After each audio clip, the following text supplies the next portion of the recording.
plug your phone in. The battery climbs 1%. Feels like nothing happened, yet something fundamental just changed. The phone's mass.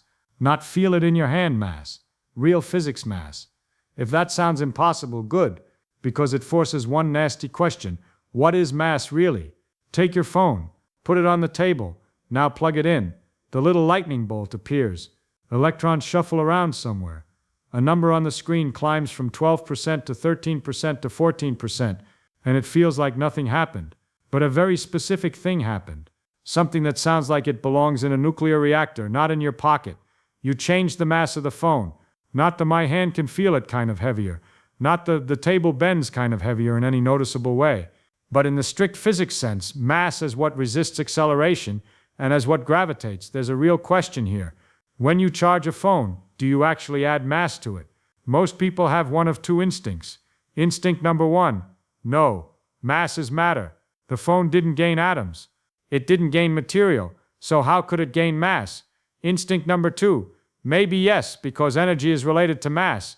E equals mc squared. But that's like bombs and stars. My phone isn't a bomb. Good. Those instincts are exactly the problem. Because modern physics quietly ruined the old, comfortable separation between stuff and energy. And it did it so thoroughly that even a charged battery has to be treated differently from a dead one. So we have to be careful with language.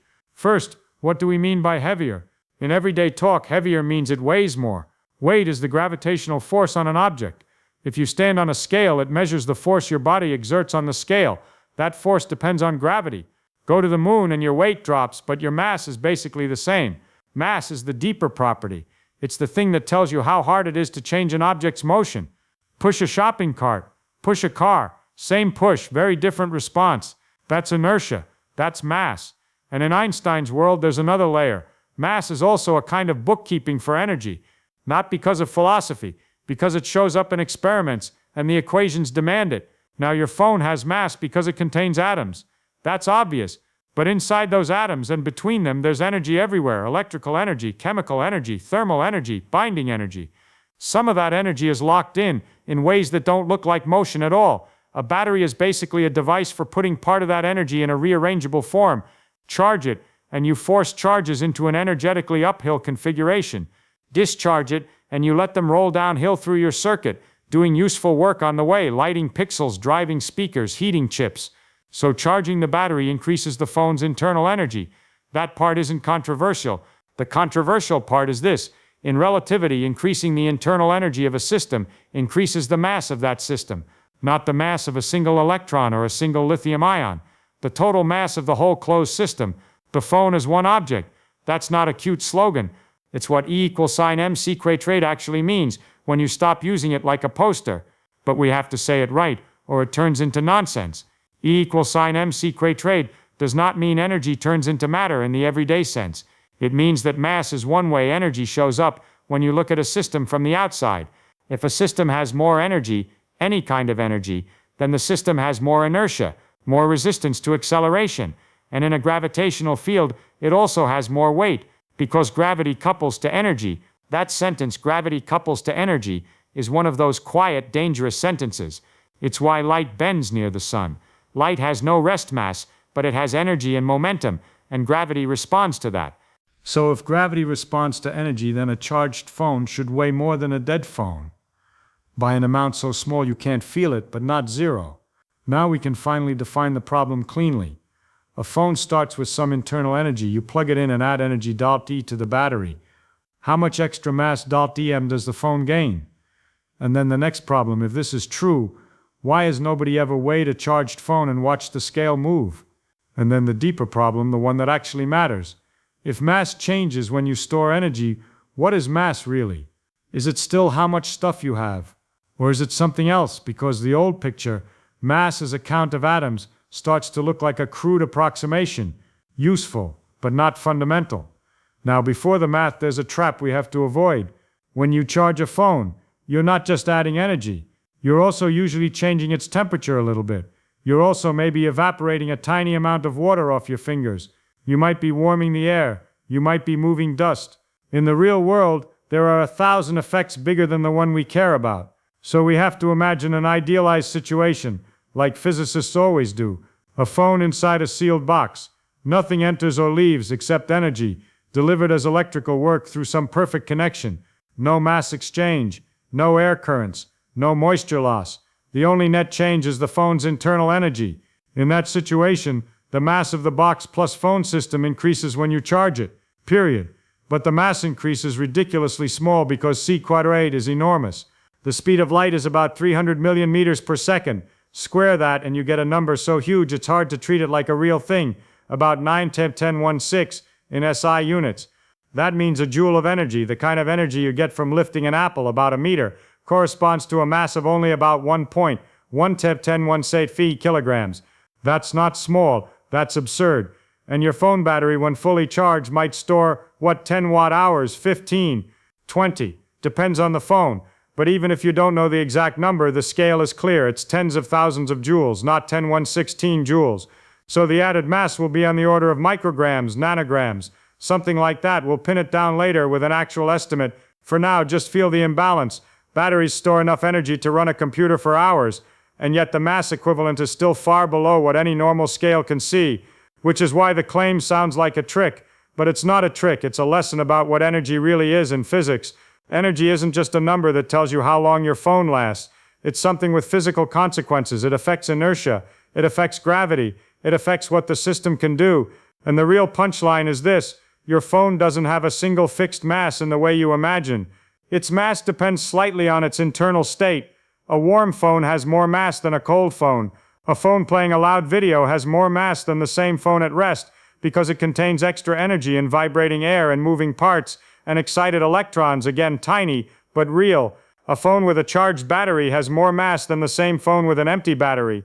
Even a stretched rubber band has more mass than a relaxed one because you put energy into the stretched configuration. You can see where this is going.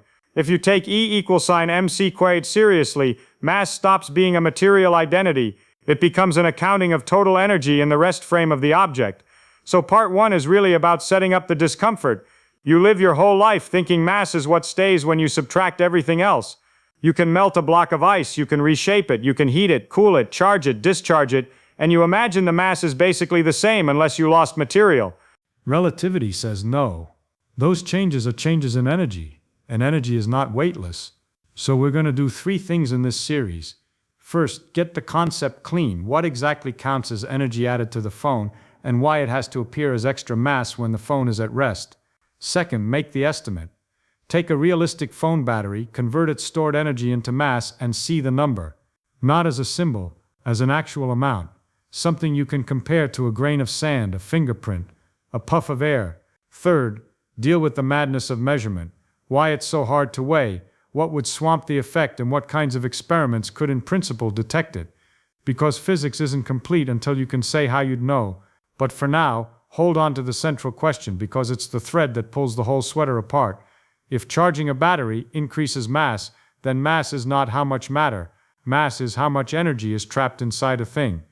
Good. Now we have to earn that statement. Because if you just throw energy as mass at people, they nod like they understood and they didn't understand anything. So let's build it from the inside of the phone outward. A battery is not a box of electricity. Nothing like that. It's chemistry. Inside you have 2 materials that would very much like to react with each other. But they're separated in a controlled way so the reaction can't just happen freely. When you charge the battery, you force the chemistry backwards. You spend energy to push the system into a higher energy arrangement, like winding a spring. Then when you use the phone, the battery is allowed to relax back down, and the energy difference comes out as electrical work in the circuit. So the simplest mental picture is charged battery equals higher chemical potential energy than discharged battery. And in physics, potential energy is not imaginary. It's not just a number. It's part of the total energy of the system. Now here's the crucial move. Imagine the phone is sitting still on a frictionless surface in deep space. No gravity, no table, no scale, just floating. You shine energy into it however you like. Maybe with a laser into a solar cell, maybe with a wire from a generator.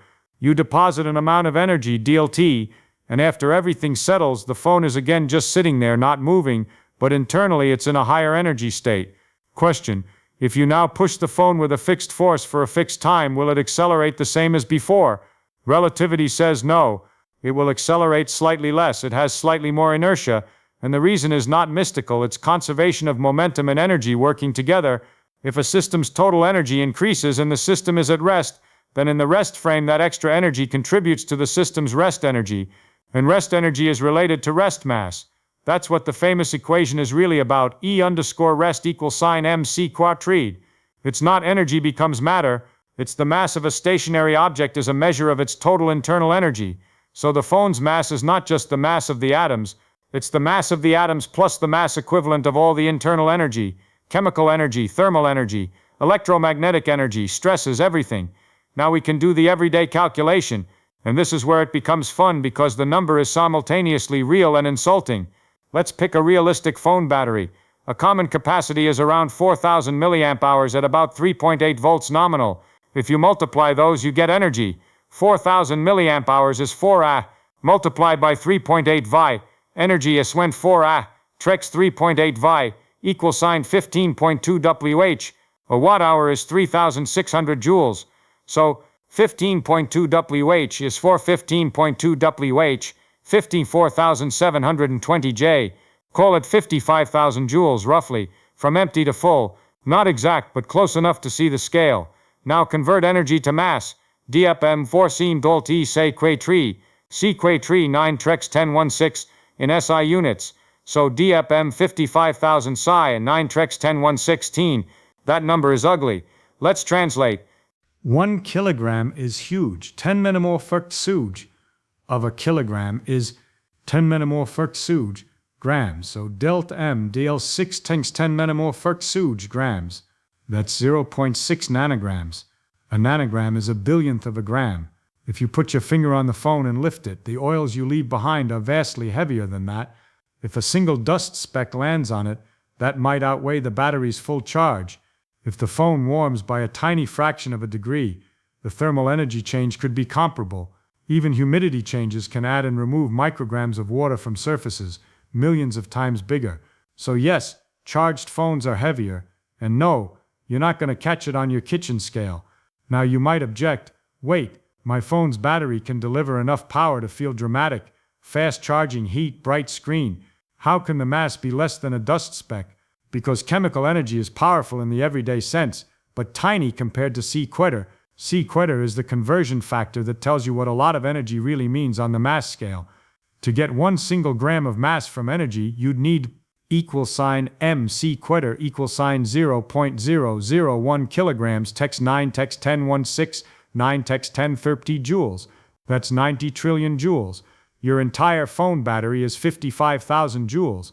So your battery is short by a factor of about 1 billion. That's why nuclear reactions are the poster child. In nuclear fission and fusion, you can convert a noticeable fraction of mass into energy. Not all of it, but enough that it matters. Chemistry is rearranging electrons. Nuclear reactions are rearranging the nucleus. The nucleus is where the big binding energies live. So the phone is the perfect way to demote E equals sign mc quadrid from apocalypse equation to accounting equation. It's always true. It's just usually too small to notice. Now we have to clean up a subtle confusion before it bites us. People hear energy has mass, and they immediately think, so when I charge the phone, did new particles appear inside it? No, not in any direct sense.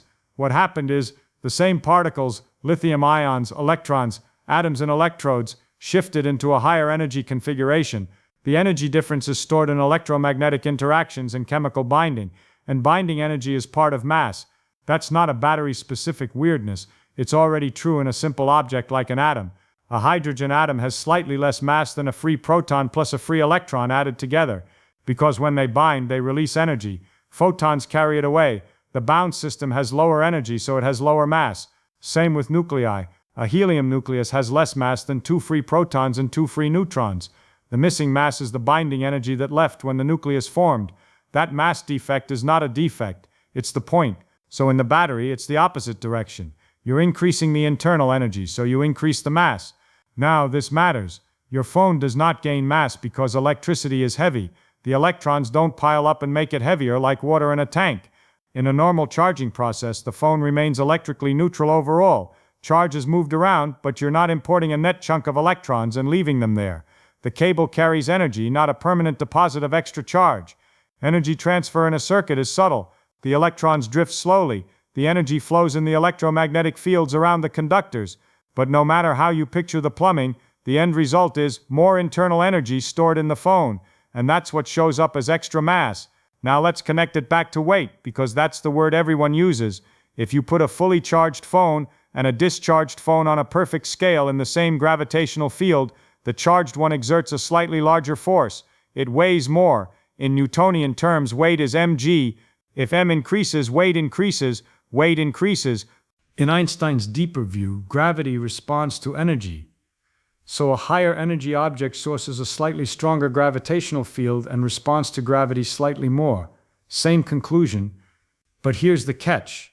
To weigh it, you need the phone to be in contact with something, and contact introduces a zoo of effects that are larger than nanograms. Air buoyancy changes with temperature and pressure. Convection currents push on the phone. Static electricity can pull. Even the scale itself drifts, so the effect is physically clean, experimentally nasty. And there's another catch, one that sounds like a technicality, but it's the whole story if you care about being honest. When you charge the phone, energy is not only stored, some energy is wasted as heat. If you charge and the phone heats up, that heat is also energy, and it also adds mass temporarily until it cools down and radiates the heat away as infrared photons. When it radiates, it loses energy, and therefore loses that part of the mass. So if you want the battery mass increase specifically, you have to compare two phones at the same temperature, one with chemical energy stored and one without. In other words, the mass depends on state, and state includes temperature, stress, charge distribution, everything. This is the part that quietly changes the meaning of the word mass. Mass is not a label glued to an object forever. Mass is a property of the object's entire internal situation. And the phone is a nice example because you can change that internal situation at will. Plug it in, unplug it, same atoms, different mass. So we've got the number around a nanogram for a phone-sized battery. Now ask yourself something unsettling. If you could somehow build a battery that stored, say, 1 megajoule, about the energy in a candy bar or a small explosive, its mass difference would still be only about 1,000,000/910 sic, 1.110 sic.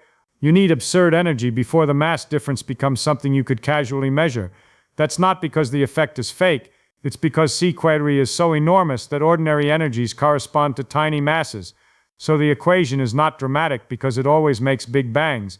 It's dramatic because it changes what counts as what the object is. Next we have to face the practical question. If it's real, how would you ever prove it with an actual experiment? What would you have to control, subtract, and outsmart? Because if we can't even imagine measuring it, it feels like philosophy. And it's not philosophy, it's measurable. It's just vicious. So let's talk about proof. Not the I believe Einstein kind. The put it on a balance and watch a needle move kind. If you want to detect a mass change of about a nanogram, you're trying to see a change of roughly 1 part in 1011 for a 100-gram phone. That's like trying to detect whether a mountain gained the mass of a single coin. And the world is noisy. First enemy, temperature. A phone that just finished charging is usually warmer. Warmth is internal energy. If the phone is warmer by even a tiny amount, that adds energy, and therefore adds mass, temporarily.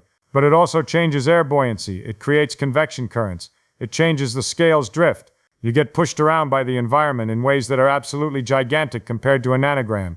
Second enemy, air. Air has weight. Air provides buoyancy. A scale doesn't measure mass directly, it measures force. The phone displaces air, and the buoyant force depends on air density. Air density depends on temperature, pressure, humidity. So if the room changes slightly, the reading changes. If you breathe near it, the reading changes. If the phone warms the air around it, the buoyancy changes. Third enemy, moisture and surfaces. A phone is a warm, smooth object. It gains and loses microscopic layers of water from humidity. A single fingerprint can be micrograms. Micrograms are 1,000 nanograms. That's 3 orders of magnitude bigger than what we're hunting. Fourth enemy, the fact that charging is not pure energy storage. When you charge, energy goes into chemistry, yes, but energy also goes into heat, and some goes out as electromagnetic radiation, sound, maybe even tiny mechanical vibrations. If your phone is connected by a cable during measurement, you've made a mechanical system, tension in the cable, electrostatic forces, thermal expansion. The cable itself becomes part of the problem. So the naive idea, put phone on scale, plug in charger, watch it get heavier, will fail spectacularly. You'll see the reading jump all over the place for dumb reasons, and the real effect will be buried like a needle under a haystack the size of a city. But hard to measure is not real. It just means you need a better experiment. So what would a serious measurement look like? You'd isolate the system, vacuum chamber, to kill buoyancy and convection, thermal control, to keep temperature constant or at least known, mechanical isolation to eliminate vibrations. And you'd probably avoid measuring during charging. You'd charge the battery, let the phone equilibrate to a defined temperature, then weigh it, then discharge it inside the same controlled setup, equilibrate again, and weigh it again. Even then you still have to handle something subtle. When you discharge, where does the energy go? If you discharge by running the phone, you'll convert chemical energy into heat, light, radio waves.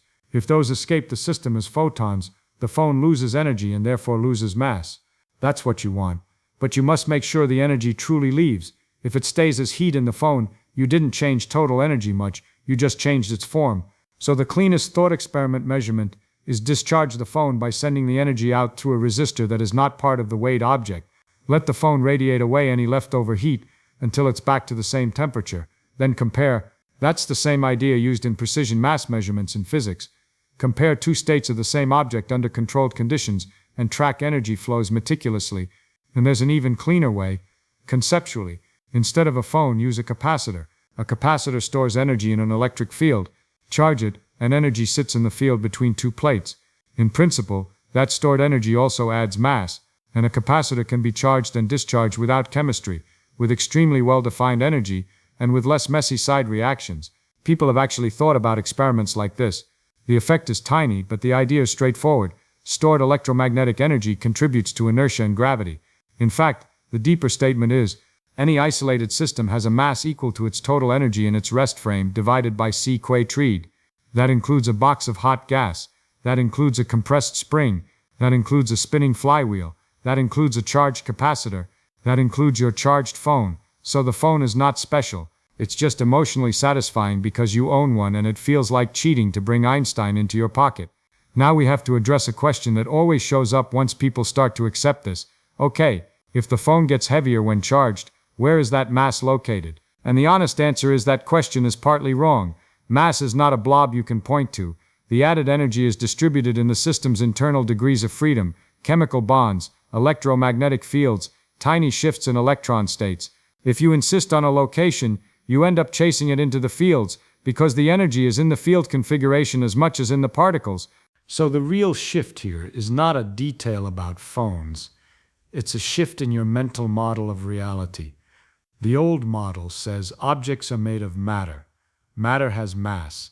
Energy is something matter can have. The modern model says objects are systems.